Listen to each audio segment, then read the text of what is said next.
Bonjour à tous, j'espère que vous avez la forme. Vous ai-je déjà partagé mon amour pour l'univers étendu de Star Wars? Je crois que oui, puisque c'est la source même de cette chaîne.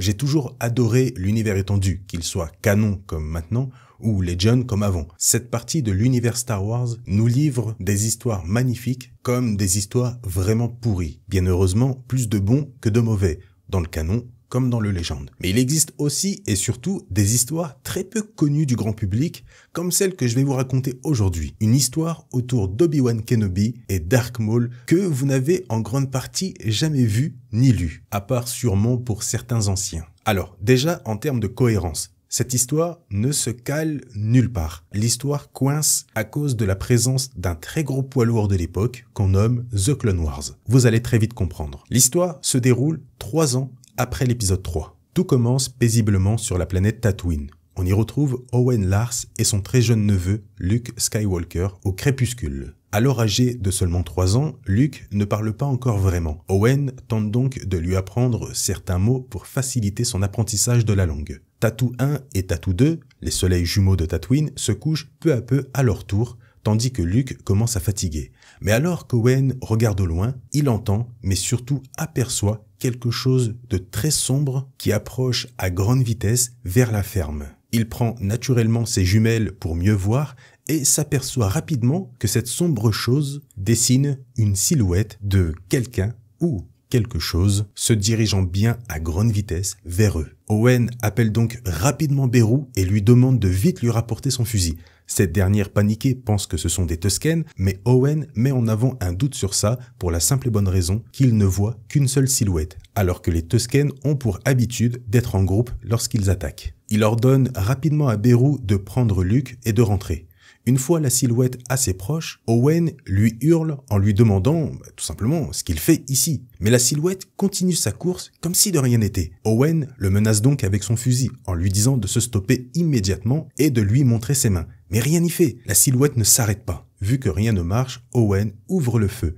Mais la silhouette, qui apparaît maintenant comme une personne encapuchonnée, esquive très facilement le tir, saute en direction du fermier, lui vole son arme de loin sans la toucher et la fracasse directement sur la tête d'Owen devant Beru. L'encapuchonné se tourne ensuite vers Beru et Luke et dit enfin quelque chose. Alors c'est vrai, il a un fils. L'encapuchonné regarde ensuite autour de lui, comme s'il attendait quelqu'un, et hurle au vent « Je sais que tu es là ». Se sachant espionné par la personne qu'il cherche, l'homme commence à raconter toutes les étapes qui l'ont conduit ici jusqu'à lui, sans dire qui il est vraiment, ni qui il cherche. Bon, vous savez de qui on parle, mais restons dans le respect de l'histoire et du suspense. Je vous rappelle qu'on est en 2005, donc on n'est pas censé savoir ce qu'il se passe. Bref, il dit l'avoir localisé une première fois à l'époque sur la planète Kamino. Malheureusement pour lui, il le rate de peu. Il parvient une nouvelle fois à localiser la personne qu'il cherche, cette fois-ci sur la planète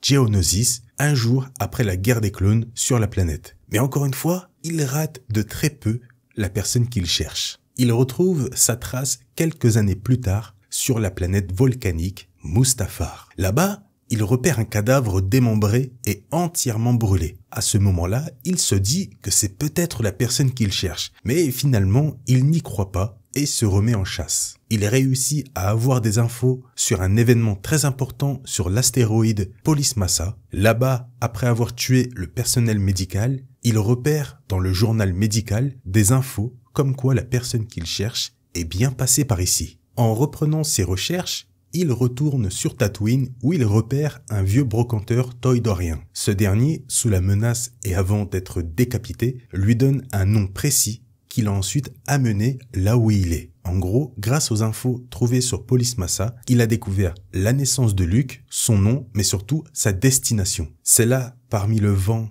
et le sable de Tatooine, qu'une autre voix se fait entendre. Palpatine est-il au courant ? L'homme encapuchonné répond que non, personne n'est au courant à part lui. Pas d'Empire, pas de Jedi, pas de Sith, juste toi et moi. C'est là qu'une autre personne s'invoque, tout droit sortie des profondeurs de la mer des dunes. Bon allez, c'est bon, on va arrêter de se la jouer mystère. Cette personne n'est nulle autre que, et vous le savez, Obi-Wan Kenobi, prêt à se battre contre eux. Là aussi, vous le savez, un Darth Maul totalement haineux, remonté, torse nu, affichant ses énormes jambes mécaniques, mais surtout des cornes très développées, mettant en avant le fait qu'il n'a jamais cessé de chercher Obi-Wan depuis qu'il est de retour. Les deux adversaires de toujours sortent tous deux leurs sabres laser et engagent un combat à mort. Grâce à sa force physique, mais surtout grâce à ses jambes, Maul prend rapidement et violemment l'avantage sur le vieux Ben. Mais le Jedi n'a pas dit son dernier mot. Il envoie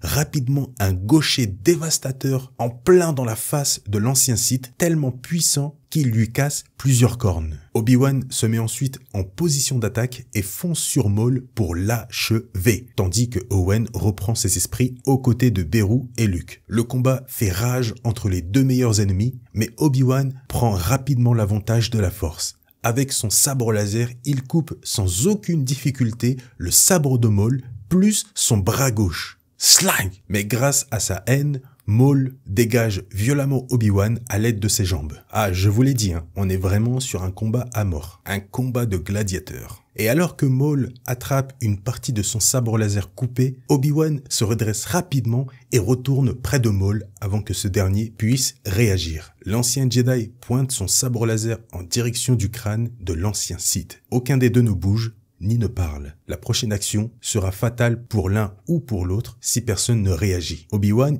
hésite en premier lieu à exécuter Maul. Ce n'est pas la façon de faire des Jedi, mais il repense à la mort de Qui-Gon qui a ensuite engendré beaucoup de malheur.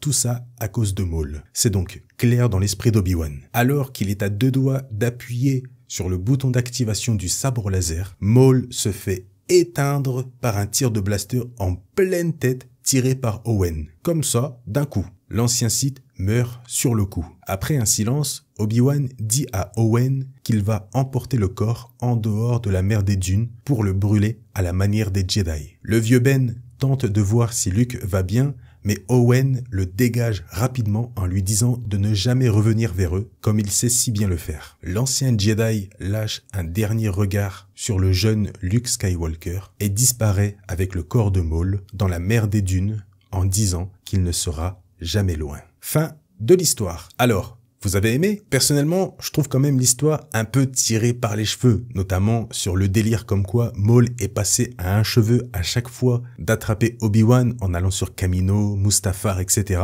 Mais le concept reste malgré tout assez cool, notamment pour l'époque. Bon, par contre, la mort de Maul, tué d'un simple tir de blaster dans la tête, bof bof. Sa mort est bien plus symbolique et agréable dans Rebels. Par contre, le combat est très très cool. Bon, vous l'avez vu, en termes de cohérence, ça passe pas. Mais à l'époque, en 2005, tout allait très bien. Sauf que quelques années plus tard, en 2008, un poids lourd arrive et change énormément de choses à la chronologie des événements déjà instaurés par différents comics, romans, etc. À ce moment-là, Filoni et Lucas décident de reboot pas mal de choses pour les remplacer par des événements de leur série. Et Maul en fait partie. Cette histoire dégage donc de la timeline pour laisser place à l'histoire du retour de Maul que vous connaissez dans The Clone Wars. Par contre, ils décident de garder une chose de cette histoire, le design de Maul qu'on reverra dans la série. Et il y aura de nouveaux comics appelés simplement The Clone Wars, mettant en scène la vraie histoire du retour de Maul en plus de la série. Et quant à l'histoire que je vous ai racontée aujourd'hui, eh bien, bye bye, puisqu'à l'époque, elle rentrait en conflit avec tout ce qui entourait The Clone Wars. Donc, on ne pouvait la caser nulle part. Et c'est toujours le cas aujourd'hui. On cite souvent le rachat comme l'événement qui a balayé beaucoup d'histoires, les rendant légendes. C'est en effet en partie le cas.